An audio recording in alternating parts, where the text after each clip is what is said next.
হচ্ছে সুবর্ণা। সুবর্ণা খুবই গরিব ঘরের মেয়ে। তো সুবর্ণার পোশাক আশাক দেখে অনেকে ভাবতে পারে হয়তো কোনো বড়লোকের মেয়ে, কিন্তু আসলে তা না। সুবর্ণা বিউটিশিয়ানে চাকরি করে, তো এলাকার একটা বিউটিশিয়ান।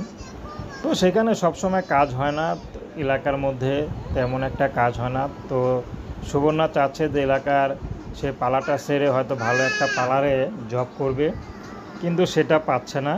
তার মধ্যে তার মা আছে অসুস্থ, তার ছোটো একটা ভাই আছে। তো সুবর্ণা এখন ইউটিউবে মেনলি এসেছে বিয়ে শাদির জন্য, কারণ সুবর্ণার বিয়ে শাদী হচ্ছে না।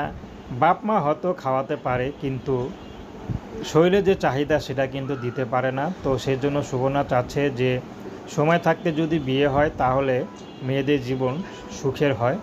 তো সুবর্ণা চাচ্ছে ভালো একটা জীবনসঙ্গী, তার বয়স যতই হোক, যদি টাকা পয়সা ছাড়া তাকে বিয়ে শাদী করতে চায়, তার বুকে জায়গা নিতে চায়, তাহলে সুবর্ণা জায়গা দিতে রাজি আছে। সুবর্ণার কোনো পছন্দ নেই।